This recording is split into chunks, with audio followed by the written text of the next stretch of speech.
In 1989, a young mother was found brutally murdered in the Arizona desert. She had no ID, no name, and no one knew who she was. But the most disturbing part? Her 2 baby daughters had vanished without a trace. For more than 3 decades, nobody knew what happened to them, until a shocking discovery changed everything. In December 1989, drivers traveling along a remote back road in the Mojave Desert of Arizona made a horrifying discovery.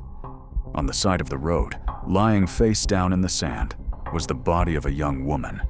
She had been brutally murdered. Investigators quickly realized this was an ordinary case. The woman had suffered severe trauma. According to the autopsy, her attacker had struck her in the face with a vehicle, causing devastating injuries, and then slashed her throat repeatedly. She had no identification, no purse, no papers, no clues that could immediately tell police who she was. She was reduced to a file, a nameless victim in the desert. And yet, one chilling detail stood out right away. The medical examiner believed she had recently given birth. That meant somewhere out there could be children connected to this woman.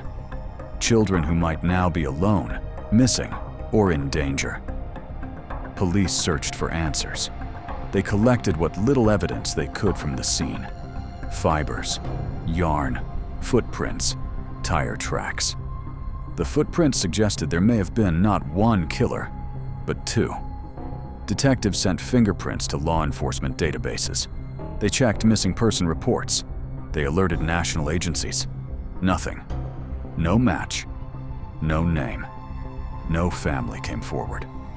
And slowly, like so many cold cases, the investigation began to fade. For years, the woman became known only as a Jane Doe. But before she became a Jane Doe in Arizona, she had a life. Her real name was Marina Ramos. Marina was 28 years old. She lived in and around Bakersfield, California. She was a young mother raising 2 daughters, one just 14 months old, the other only a newborn.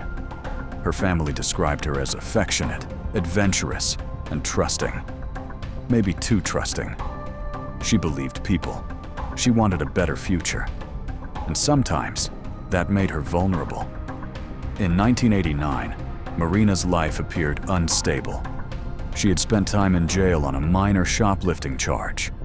After her release, she picked up her daughters and told relatives she was heading to Ontario, California, to start over. She wasn't alone. She was traveling with a man known only as Fernando. Then Marina disappeared.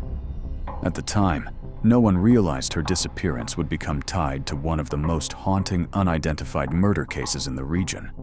What happened next makes this story even darker.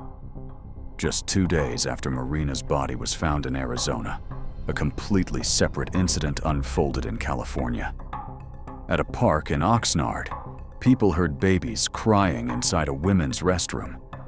When they went in to check, they found 2 little girls lying abandoned on the damp floor.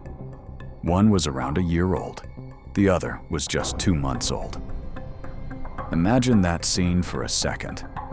2 babies, alone, crying in a public bathroom, unable to tell anyone who they were, where they came from, or what had happened to their mother.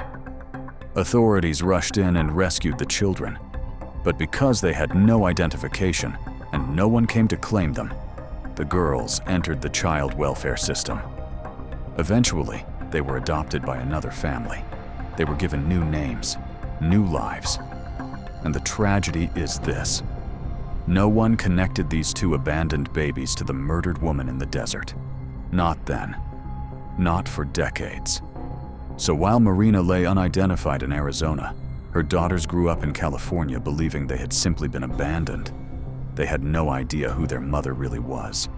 They had no idea she had been murdered. They had no idea their own story had started in blood, fear, and silence. Years passed, then decades. The murder case remained unsolved. No arrests were made. No killer was identified. But the evidence was not forgotten. Investigators kept Marina's fingerprints and DNA preserved, hoping that one day technology would catch up to the mystery.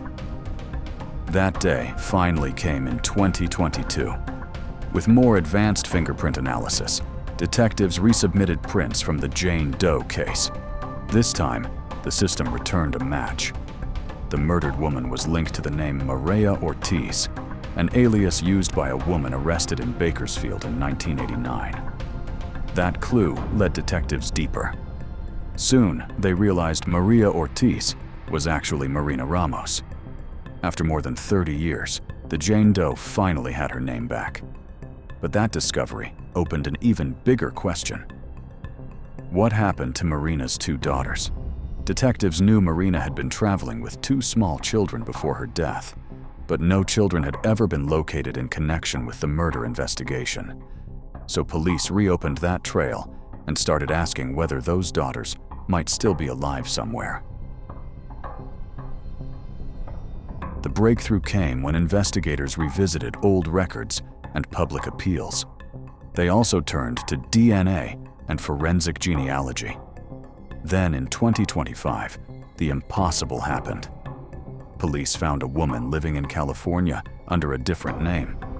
She told them that she and her sister had indeed been abandoned as babies in Oxnard back in December 1989.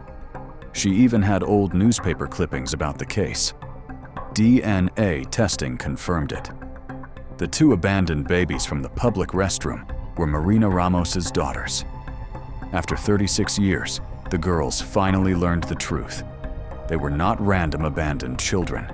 They were the daughters of a murdered woman whose identity had been buried by time. The older sister, once called Tina, was actually Jasmine Ramos. The younger sister, once called Melissa, was actually Elizabeth Ramos.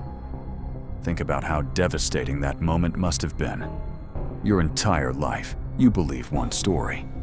Then suddenly, police tell you your mother did not abandon you and disappear into nowhere. She was killed, and you were left behind in the aftermath of that crime. For the sisters, it was both closure and heartbreak at the same time. They finally got their names back. They finally learned who their mother was. They finally reconnected with their biological family. But the one person who could explain everything, Marina, had been silenced since 1989. And the killers? Still unknown. To this day, Marina Ramos's murder remains unsolved. Investigators believe 2 individuals may have been involved based on the footprints found at the scene. Witnesses back in 1989 reported seeing a Hispanic woman with 2 Hispanic men around the time the babies were abandoned. There were theories. There were possible leads.